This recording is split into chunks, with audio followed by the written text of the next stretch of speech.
5 years ago, I made a video called Too Many Batman Figures. Oh, it was such an amazing video. It got raving reviews, so many views. It was a big hit in the toy community. And in that video, I complained about the abundance of Batman figures at the time.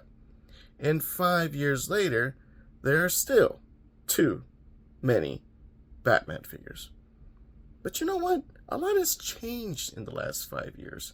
So much that McFarlane Toys will no longer have the DC license by the end of 2026. However, this video is not me complaining about the McFarlane toy line, but instead giving them praise and criticism where it belongs.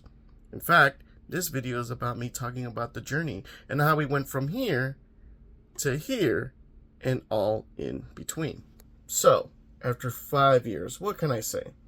I really enjoyed this toy line. In fact, it is one of my most collected figures, and for good reason. Now, there are plenty of people who have their opinion about McFarlane Toys. Some are certified haters, and to those people I say, go suck a lemon. Now, don't get me wrong. McFarlane Toys is far from perfect. Hell, I like to say I have a love-hate relationship with them. But I haven't had such an easy and pleasant time to collecting than when it came to McFarlane Toys. I think I said that right. So, let's start with the pros. I can honestly say I really enjoyed the sculpt of these figures. I like how just about every figure had its own unique mold and sculpt. Now, don't get me wrong, some figures were reused for others, and others were obviously repainted. But when it came to most releases, and even Megafigs, most of these figures had their own unique mold, and that was very well appreciated. Then there was the paint applications. I can't get over how great many of these figures look. In fact, it gave me a great appreciation of Batman because I never, ever, and I mean ever, liked the blue and gray color scheme that Batman, but it wasn't until I started collecting McFarlane Toys that I was like, you know what? It's not even so much the color scheme, it's the ears. And it wasn't until I started collecting these figures I was like, man, these look pretty good. I really do dig the blue and gray colors on these. And funny enough, I started collecting more of them because of it. But you know what is so important to me when it comes to collecting? It's pricing. Because when it comes to toy collecting, it is a very expensive hobby. Unfortunately, other toy lines have increased their prices while giving you less in return, while McFarlane has kept his prices as low as possible in the last 5 years. Now, ultimately, he had to increase prices, and I guess that's where the collector's edition figures came in, because on average, these figures would retail at $34.99, and you would get some additional hands, a stand, a car, and a bigger box, and maybe a few accessories depending on what figure you bought. But generally speaking, that's what we were kind of looking at.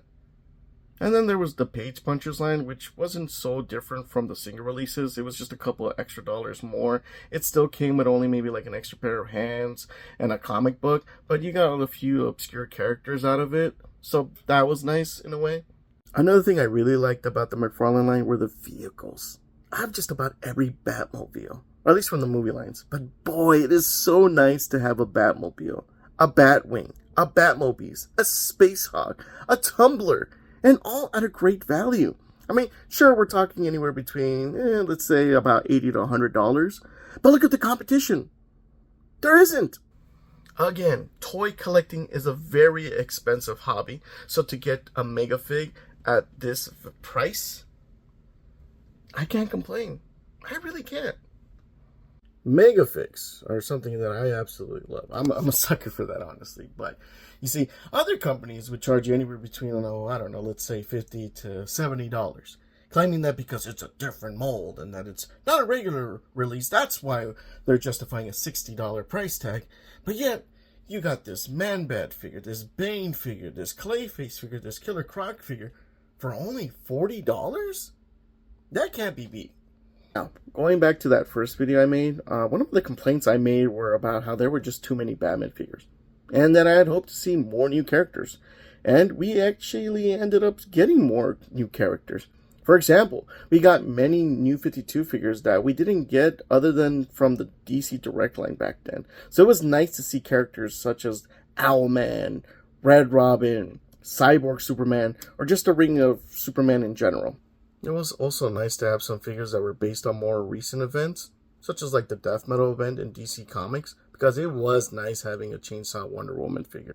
I also like the fact that McFarlane re-released certain figures to the public instead of just releasing it with just a terrible paint job, like in the Mortal Kombat line. Take, for example, the Wonder Woman figure, which I will get to later, but this was a figure that was only released once, essentially. I mean, yeah, there was a chase variant, but it became very difficult to get, to the point where these figures are now selling in the triple digits, and McFarlane ended up just re-releasing these figures and I'm glad he did that, because he could have easily just kept it at that, but I mean, come on. I mean, there was obviously a demand for this figure, so why wouldn't he have released this, right?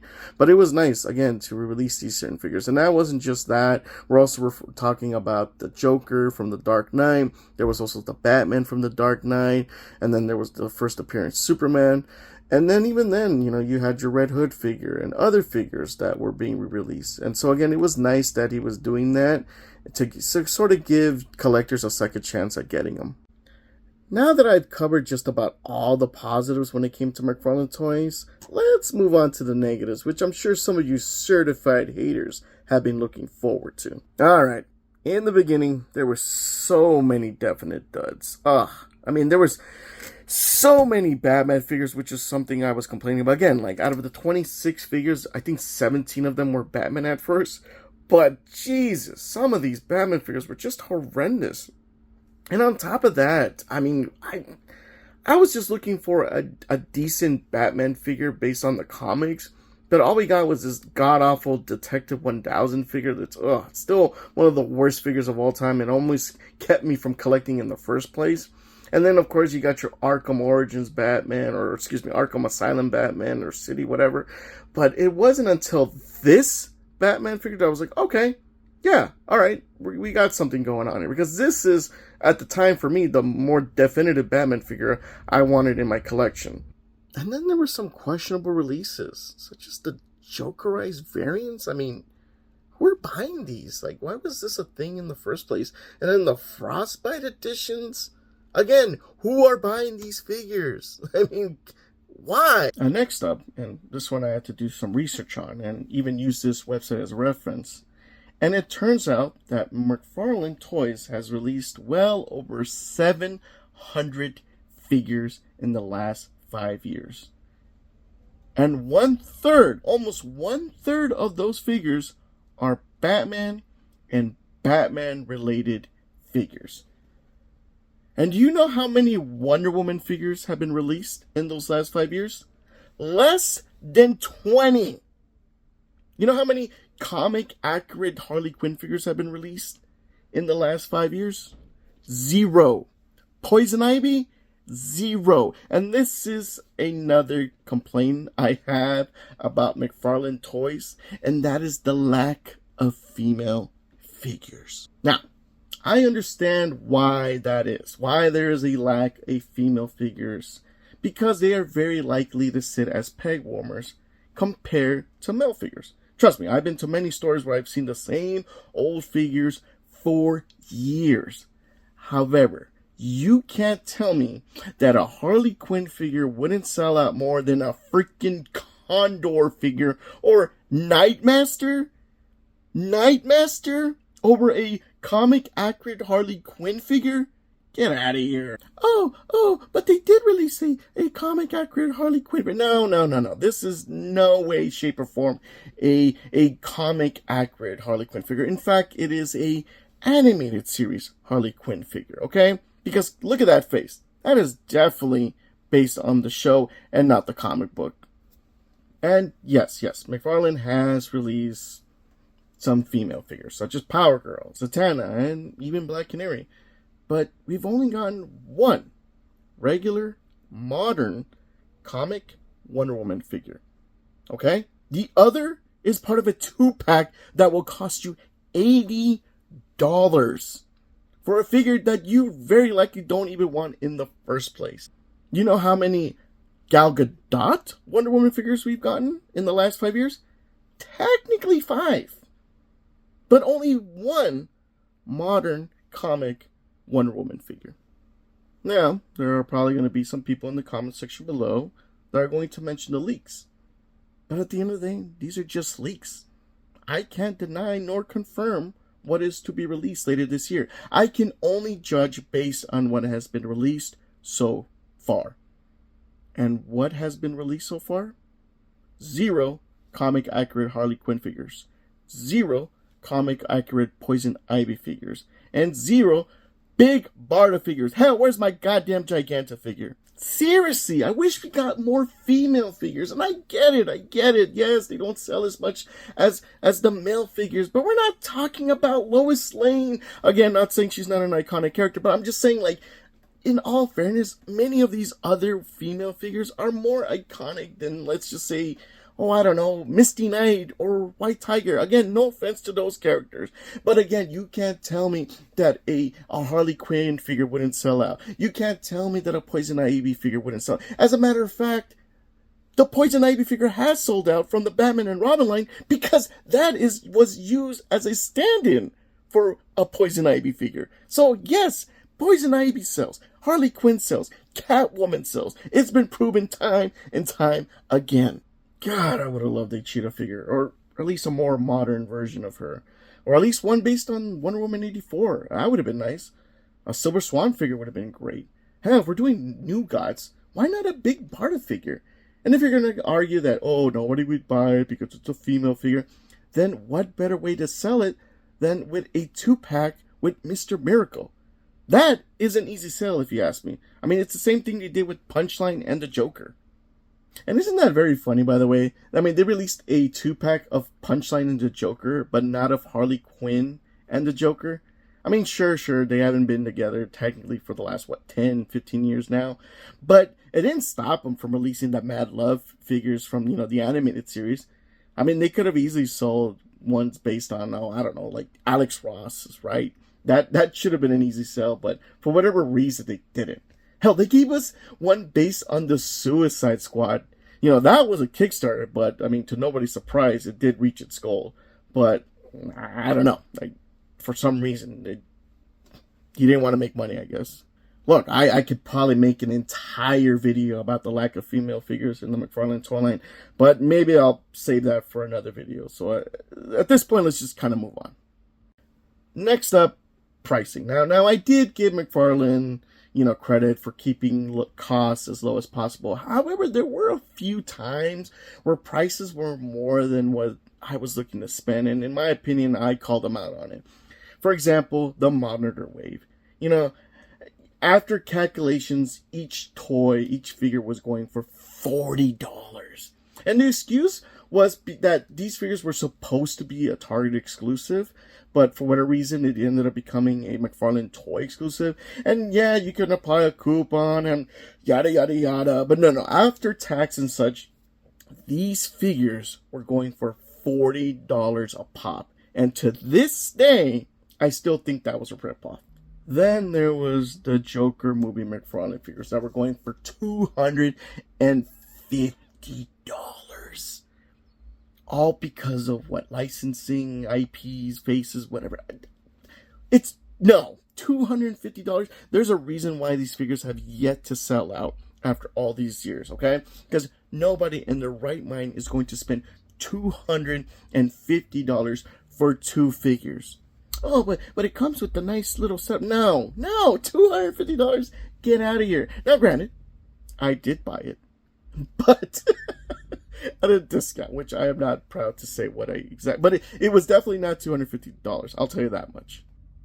And then there was the Batwing, which, I've always wanted it as a kid, and when they announced it, I was excited. But they were selling that for $250 as well. $250 for essentially another vehicle when all the other vehicles were being sold for like $100? I kept off on that for such a very long time, and it wasn't until just very recently I finally bought it for like $120 before shipping, and afterwards we're looking at maybe like $140 to $150, but still that was $100 less than the asking price. And then there were some figures that I just wish he released more of. But it's kind of weird we only got like one comic accurate Darkseid figure, and it came with a cape. And there was no non-cape version. And, well, technically there was a non-cape version, but it was based on this obscure video game that, shoot, I don't even remember. And I grew up in the 90s. I mean, sure, we got the ones based on the Snyder Cuts, but, I mean, you'd think that would have been an easy sell if you ask me. Then there's Doomsday, which you think McFarlane would have had a good time, making that figure, let alone releasing those figures. I mean, we got one that's technically based on the death of Superman. And then there's this version, which, I mean, I could see why it didn't sell as much. But for someone who loves to do reissues, you would think he would have released a Doomsday figure based on the death of Superman as a single release, and one with the containment suit. Like, I would have definitely bought that if you ask me. But again, it's just kind of weird that he didn't do that. And again, that could be said for a lot of other figures out there, but I kind of scratch my head on some of these. It's also a shame that we got some incomplete lines. For example, the lanterns. I mean, granted, yes, we got most of the Green Lanterns, but what about the Red Lanterns? I mean, we got these jobbers, but no Saint Walker or Dexstar. I think the Deputy Lanterns would have been an easy resell. I mean, you could have easily repainted some of these figures, but that would have been a cool thing to buy. I would have loved Red Lantern Mara again. I would have loved Star Sapphire Wonder Woman, Blue Lantern Flash, Aberrus Lex Luthor. I mean, they're just, Scarecrow, Yellow Lantern Scarecrow. McFarlane, what are you doing? You're leaving money on the table here. Then there were the Rogues. I mean, we got Captain Boomerang, we got Mirror Master, we got Captain Cold, Reverse Flash, but no Heatwave, no Golden Glider, no Trickster, no Weather Wizard. I mean, we got 2 Gorilla Grods. One which was based on Injustice, which I did suggest, by the way, but it wasn't the one I was technically asking for, because clearly there's a difference here, if you could see. And then there's this one, which I'm like, huh?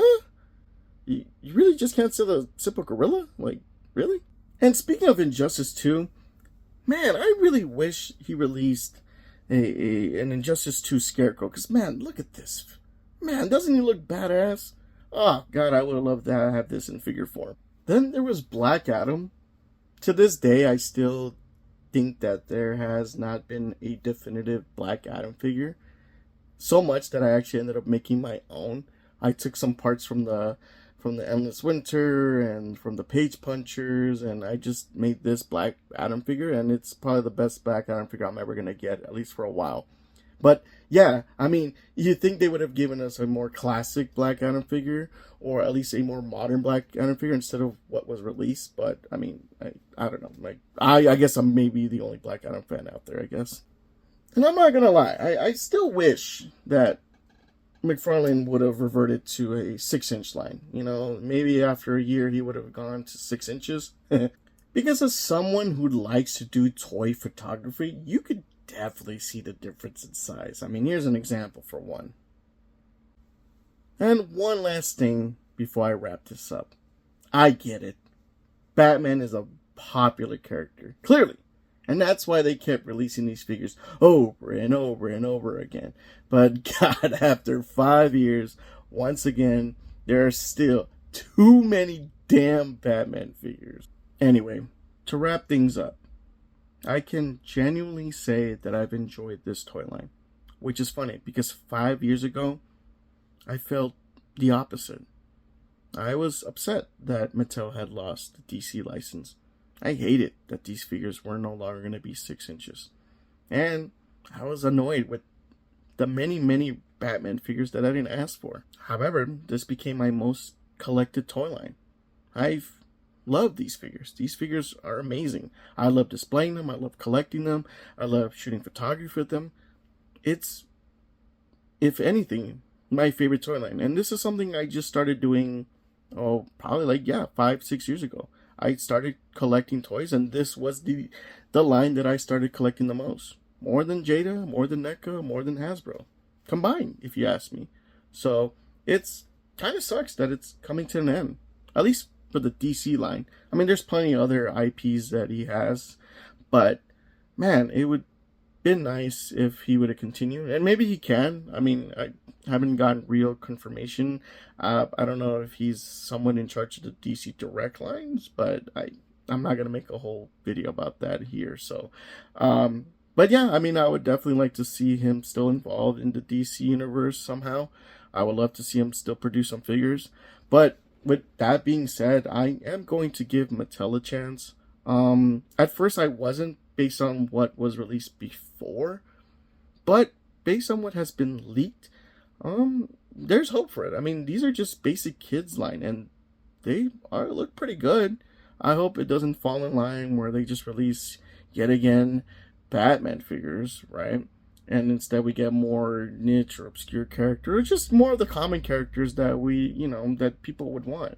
And if you look at the He-Man figures, or even just the WWE figures, I mean, it looks like DC is in good hands.